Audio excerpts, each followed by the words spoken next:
Assalamualaikum warahmatullahi wabarakatuh. Selamat pagi semuanya, kembali lagi untuk mata pelajaran geografi.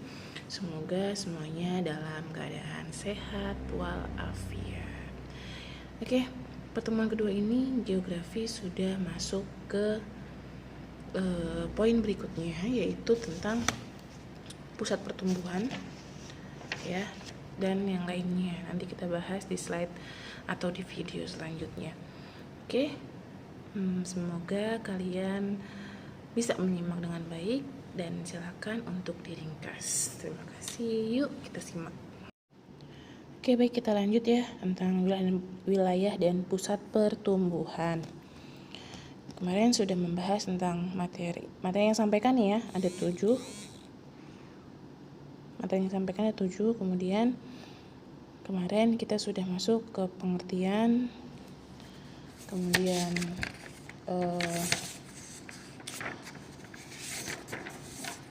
konsep wilayah dan perwilayahan, dan tugasnya sudah pasti pada ngumpulin semua, saya percaya.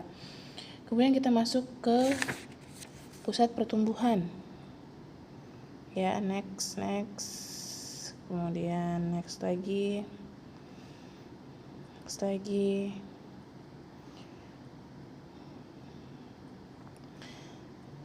Oke, nah ini pembangunan wilayah dan pusat pertumbuhan.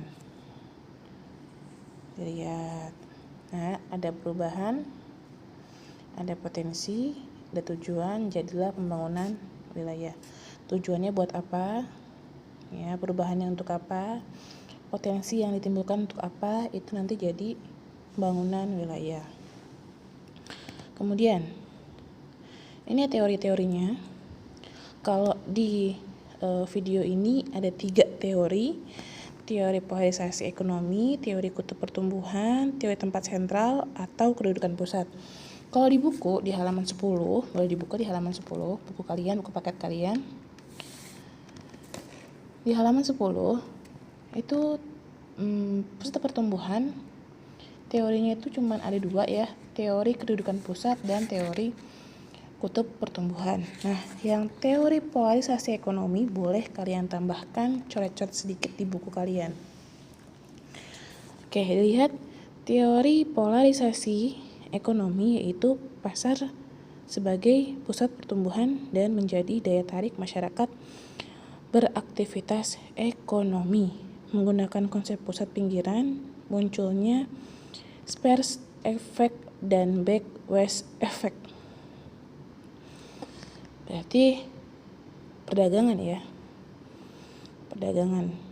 Kemudian teori kutub pertumbuhan itu ada di halaman 12. Kutub pertumbuhan merupakan pusat pelayanan yang dimiliki suatu tempat dengan kekuatan sentripetal. Kemudian kutub pertumbuhan ditandai dengan munculnya industri skala besar. Di buku kalian bisa dilihat dan digarisi. Di sini menurut Dasseldorp, pembentukan wilayah dalam kutub pertumbuhan didasarkan pada faktor-faktor pertumbuhan. Ada prinsip homogenitas, yaitu persamaan kriteria dalam perwilayahan. Kemudian hubungan dalam ruang spasial. Dalam ruang ya, wilayah pertumbuhan misalnya interrelasi. Kemudian terbentuk wilayah-wilayah yang lebih khusus dan berbeda dengan wilayah lainnya. Kalau di sini kutub pertumbuhan kan tadi kan pelayanan yang dimiliki suatu tempat dengan kekuatan sentripetal. Teori kutub juga di buku kalian dilihat. Di sini ada prinsip dari teori kutub pertumbuhan adalah terjadi pertumbuhan dan perkembangan wilayah yang dimulai dari sebuah kota tertentu menuju daerah tingkat lebih rendah. Contohnya kalau di daerah Cikarang itu pusatnya industri dan dia pasti menuju daerah-daerah kecil sekitaran pusat industri ya. Kemudian berikutnya ada teori tempat sentral atau kedudukan pusat. Pusat pertumbuhan didasarkan atas lokasi dan pola persebaran pemukiman dalam ruang. menurut si Christeller. Kemudian pusat pelayanan lebih optimum dengan membentuk jaringan heksagonal. Di buku dilihat ya, ada kata Christeller mengemukakan beberapa konsep. Dua di antaranya yang paling penting adalah tentang range, jangkauan, dan threshold, ambang. Christeller membayangkan sebuah wilayah atau sebuah pusat region ya sebagai dataran yang homogen secara geografis dengan persebaran penduduk yang merata. Digarisin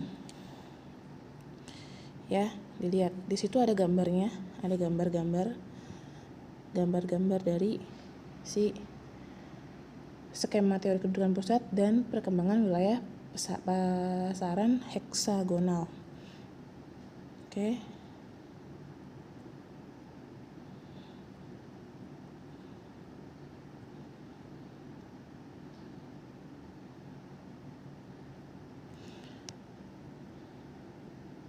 Baik, ini ada skemanya. Kalau di buku itu skema teorinya yang ungu itu adalah CCT. Ya, kalau di sini merah CT-nya. Nih. Ini CT. Kemudian yang hijau kalau di buku itu dia village, desa-desanya, kampung-kampungnya itu village-nya nih yang hijau. Kalau di buku itu hijau juga ya, hijau tua. Kemudian yang warna apa itu, pink apa ungu ya di buku, kalau di sini warnanya biru, itu market town, jadinya tempat-tempat perbelanjaan ya. Kalau yang pengembangan wilayah pasaran heksagonal itu tahap pertama sampai tahap kelima, menuju heksagonal ya. Di sini ada faktor penentu pusat pertumbuhan. Sumber daya alam jelas, sumber daya manusia pasti, topografi wilayah iya, fasilitas penunjang sumber daya alam pasti kalian ngerti ya, ini di kelas 11. Sumber daya manusia juga sama di kelas 11. Topografi wilayah di kelas 10. Fasilitas penunjang di kelas 10. Ini kalian harus tahu apa sih maksudnya. Ini semua menyambung untuk siapa? Faktor penentu pusat pertumbuhan. Kalau nggak ada sumber daya alam, nggak bisa tumbuh. Apalagi kalau nggak ada manusia, nggak bisa berkembang wilayahnya. Topografi juga sama. Kalau nggak ada tempat wisata alam, nggak akan berkembang. Kemudian fasilitasnya, jalannya rusak, nggak bakal rame. Tuh. Lanjut. Pengaruh pusat pertumbuhan. Pengaruhnya, pusat sumber daya manusia nih.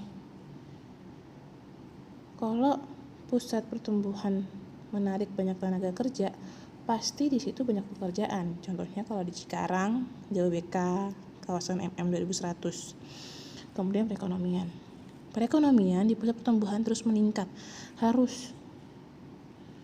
Kalau di perekonomian di pusat pertumbuhan nggak meningkat, itu pasti bakal bangkrut, bakal tutup, bakal nggak ada lagi pusat pertumbuhan ya.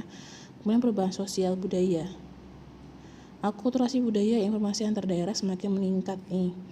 Komunikasi itu harus canggih, informasinya harus canggih, nggak embel-embel lagi. Kemudian perencanaan dan permasalahan tata ruang di Indonesia jangan jauh-jauh, di Bekasi, penataan ruang berdasarkan sistem wilayah internal perkotaan. Di Bekasi bikin mall tapi banjir, berarti penataan sistem tata ruangnya gagal ya.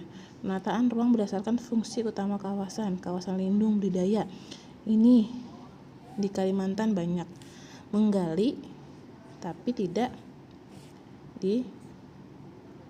diperbaiki galiannya, akhirnya jadi danau yang mencelakakan manusia. Kemudian penataannya berdasarkan wilayah administratif, penataan ruang wilayah nasional, provinsi, kabupaten, ini juga harus jelas.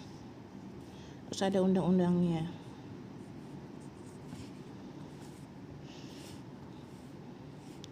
Permasalahan dan penerapan tata ruang di Indonesia.